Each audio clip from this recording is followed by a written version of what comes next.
Welcome back, everyone. It is Tuesday, June 17th, and the MLB. Our three favorite picks are on the way. As always, you know it. It's Austin joined by Logan. Recapping yesterday, Logan, great call on Dylan Cease over in earned runs. He doubled that line, gave up 6. Speaking of doubling the line, so did Zach Eflin. I'm out on that guy. What the hell is wrong with him? I've backed him twice this season, Logan. The first time, career high in earned runs. Second time, career high in hits allowed. He must have it out to get us. But hey, a 1-in-1 day, losing barely any juice. Not much we can complain about there. Hopefully we can bounce back today and have a big day. Now, there's a good chance we add a play later on today. I'll put it down below in the pinned comment. Just waiting on some lines for a couple different games. Probably going to be more of a long shot parlay type thing.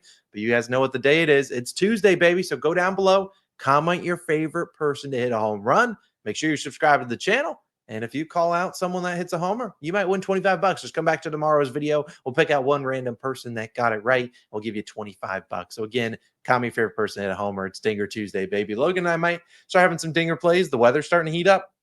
Might be time. But let's dive into our picks today. I'll begin. Then we'll go to Logan. And I'm going to start with an earned runs prop. And hopefully it's as easy as Dylan Cease was yesterday because it's an over on Brandon Pfaadt of the Diamondbacks, who will start in Toronto against the Blue Jays. His over 2.5 earned runs, which is currently minus 110 on Bet365. Love getting an earned runs prop at this value. I think he could easily give up 3, 4, 5, 6 runs. I mean, this is a guy has very similar splits to what we talked about with Dylan Cease yesterday. He's been better at home. Now, better in quotation marks, hasn't been great this year, but he's been pretty dang bad on the road. And I'll play this for 1 unit. Now, like I said, he's coming off an okay start. 5 innings pitched, only 2 earned runs, but that doesn't really tell the full story against the Mariners. Now, his 2 earned runs were both solo bombs, but in that start, he gave up 9 hits and 1 walk. I mean, if you told me you give up 10 base runners today, I'd take this bet any time of any day. I mean, 10 base runners, you got to take your chances with the MLB hitters getting those timely hits. Now, Mariners obviously couldn't get them, but this is a Blue Jays offense that historically at home this season has been a good offense. They're currently ranked 7th best WRC plus versus righties at home, and they currently own the 2nd highest batting average and WRC plus at home versus right-handed pitchers as well with runners in scoring position. So again, they've been good with runners in scoring position at home. They've been a little bit better against lefties than righties, but still they've been a very serviceable offense at home. Now on the road, count me out there. Now speaking of on the road, Brandon Pfaadt has struggled there. 6.94 ERA. What's been the problem? The home runs. 11 home runs allowed in 35 innings pitched. His road starts this year. Here's his earned runs. 4, 1, 6, 4, 3, 3, and 6 earned runs. So going over that line and all but 1 road start. And it's a good reason. You look at his expected numbers on Baseball Savant.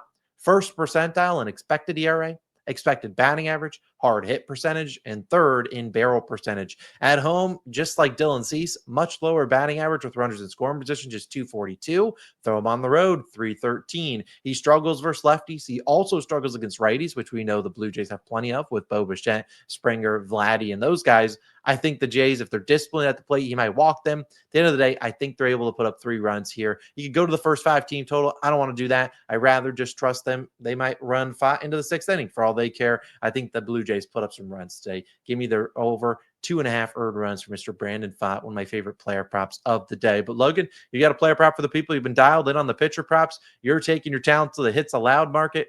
Couldn't be me, but I love your pick today. Where are we going? Hey, I've had a little luck when the hits allowed market this season, so hopefully we can continue that today.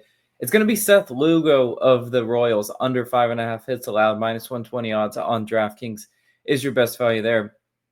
Now, number 1, when I'm looking at a hits allowed, got to see that the hit rate is decent. He's under this line in 3 straight starts, which I do like to see. He will make it 4 straight today, facing the Texas Rangers. Since May 12th, the Rangers have faced 12 right-handed pitchers at home. 9 of 12, 75%, have went under 5.5 hits allowed. I've told you guys, my philosophy to betting hits allowed is simple. If it's a 5.5 line, I feel comfortable enough to take the under because getting 6+ hits on a pitcher is not easy to do. It just isn't. Normally they get yanked before they allow six hits. We saw the last time I took a hits allowed line, it was Kevin Gausman. He allowed 4 earned runs, but only 4 hits. So the damage can be done without going over the hits allowed line. It is certainly possible that happens to Lugo today. That's why I'm in the hits allowed market and not the earned runs market for him. At home, the Rangers are just 28th in hits per game, averaging 7.11. So you guys see, this is not necessarily an offense that has been seeing the ball well this season, especially at home. And they're just hitting 228 versus right-handed pitching at home this season. Not incredible metrics at all. The thing I like about Lugo too is recently, if you look at his game logs, he's been protected from going 6 innings pitched and really facing the whole entire lineup a third time through. That's what I think the Royals do today once again, because like he's ending on like 5 innings pitched or 5 2/3 innings pitched. They really do not want Lugo facing their best hitters a third time, and I mean it makes sense because if you look at the splits too, he's allowing a 183 batting average second time through the order, which is solid. I mean that's really good.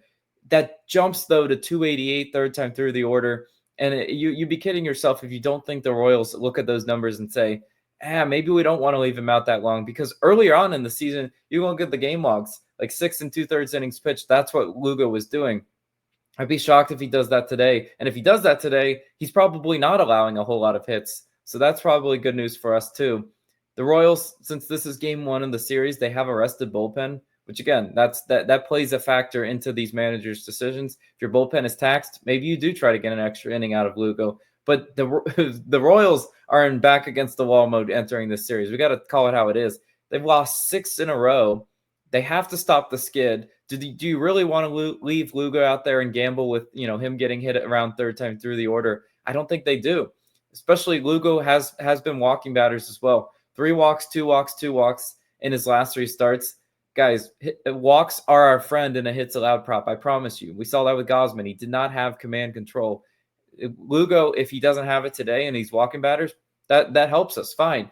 And even if Lugo does walk batters, some of these pitchers, they do not know how to pitch out of the stretch. It's one of the things I look at a lot. How do you pitch with men on?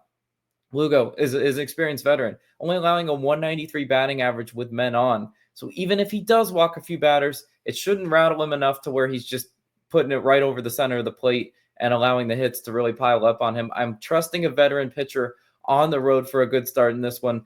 5.5 hits allowed 9, one of my favorite things to take an under on. So I really do like this as my favorite player prop of the day. Hopefully, Austin, we can stay hot on the props because I love this market.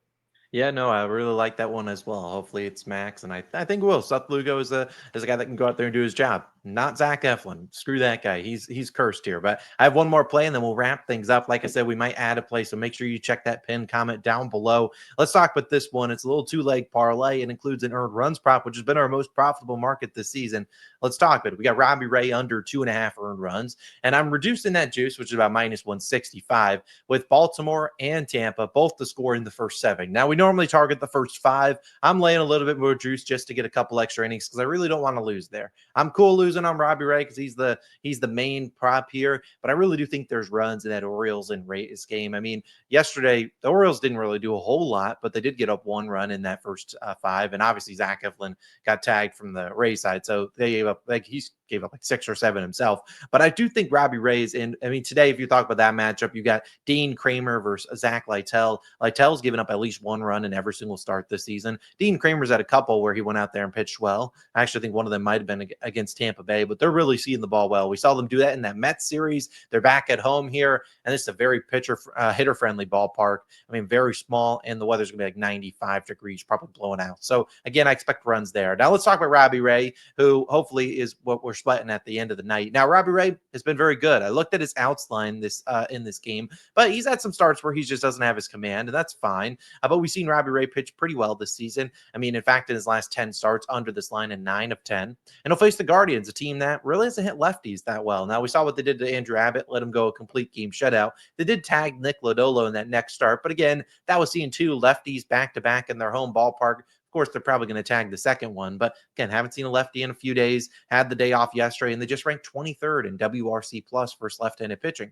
Last 16 lefties to face them, only 2 of them gave up more than 2 earned runs. So again, Ray is a guy that's pitching in a very pitcher-friendly ballpark in Oracle Park. 2 ERA at home, 197 batting average allowed to righties. We'll see if Stephen Kwan, who left their last game early, if he hits today. Either way, he's the lefty on lefty matchup there, so not a lot to worry about. But Robbie Ray's been really good. He doesn't necessarily pitch the most efficiently, which is why I'm not targeting his over and outs today, but I think he can go out there and pitch pretty well, at least go under 2.5 earned runs. And I think there's some runs in that Orioles and Rays game in the first 7. You could take both 1 plus first 5 if you want to, but I will take that at -118 on DraftKings, just a 1-unit play. So to recap the card, we have Brandon Pfaadt over in earned runs. we have Seth Lugo's under in hits allowed. And our final play is that parlay. Robbie Ray under in earn runs, and Baltimore and Tampa both to score in the first 7. Something you can take on DraftKings. You could take it on BetMGM. They're just currently shut down for maintenance for whatever reason. So I'm sure that will be back up sooner or later. But like I said, we'll probably have an added play, a little bit more of a parlay, probably a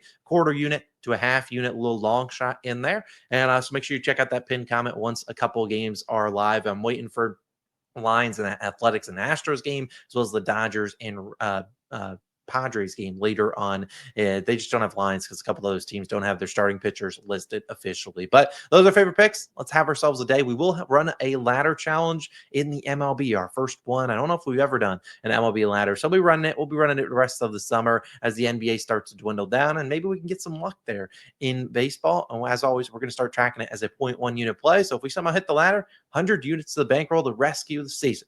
Let's get it done. Comment your favorite Dinger Tuesday play. Austin Logan, we're signing out. We'll see you guys back tomorrow with some more plays. We'll see you guys then. Peace.